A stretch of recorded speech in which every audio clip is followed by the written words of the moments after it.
এখানে প্রথম পয়েন্ট। এইভাবে এটা অবলিক ইনসিডেন্ট নিয়ে অ্যালক দ্য ইঙ্গুইনাল লিগামেন্ট, আর এদের টিপ অফ দ্য সিম্পাসিস পিউবিস। এবার একটা অবলিক ইনসিডেন্ট, তাই না? আর দিক দিয়ে এদিকে দিয়ে হলো যে আপার 1/3 আর lower 2/3 of the front of the thigh. এটা হলো ট্রান্সভার্স ইনসিশন দিয়ে এর মিড পয়েন্ট বরাবর একটা হলো ভার্টিক্যাল ইনসিশন দিলে ওই যে এক রিজন বেরোয় আসে। এখানে কী কী দেখো, এটা হলো সার্টোরিয়াস, এটা হলো সার্টোরিয়াস, এটা একটা লঙ্গাস, এটা একটা লঙ্গাস। এর বাউন্ডারি কি? ল্যাটার থাকে middle border of the sartorius, আর মিডল বর্ডার অফ দ্য একটা লঙ্গাস। দুইটা এই যে মানে জয়নিং পয়েন্ট হলো তোমার হলো এফেক্ট করবে, তাই না?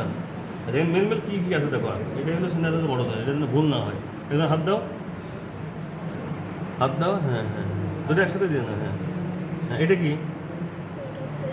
হ্যাঁ, ফিমোরাল আর্টারি, হ্যাঁ এটা হলো ফিমোরাল আর্টারি। তারপরে এটা দাও ফিমোরাল ভেইন, তাই না? হ্যাঁ, আর ফিমোরাল নার্ভ কোনটা তাহলে? হ্যাঁ, তাহলে আমরা মিডল টু মানে ল্যাটারাল বর্ডার যদি চিন্তা করি তাহলে ভেইন আর্টারি নার্ভ মনে রাখবে। ভেইন আর্টারি, অনেক সময় ভেইন আর আর্টারির ভিতরে হয়, কনফিউশন হয়।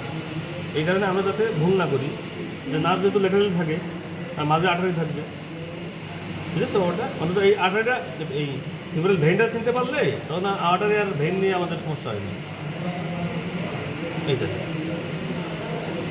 এতটুকু। তাহলে এর বাউন্ডারি কি, কন্টেন্টস কি? রেক্টার শীতের ফর্মেশন হয়, তারপরে রেক্টার শীতের কন্টেন্টস কি? সরি, এই ফিমোরাল শীত মনে থাকবে। এখন তো পরীক্ষা দেরি আছে, আজকে 26। এই তো যা পড়ালাম না এগুলো পড়ে লাগবে, তাহলে সুবিধা হবে। আর চিনতে কোনো সমস্যা আছে? তাহলে এখন একটু দেখো, এখন তো সময় আসবে তো, একজন আরেকজন ধরো এটা কি ওটা কি যাতে ভুল না হয়। তো যারা হয়তো দেখতে পারেনি, দূরে আসে না, ওদের দেখাই দিও। এই মাসেলের কাজ কি, সরি হ্যাঁ অ্যাকশন কি, তাই না?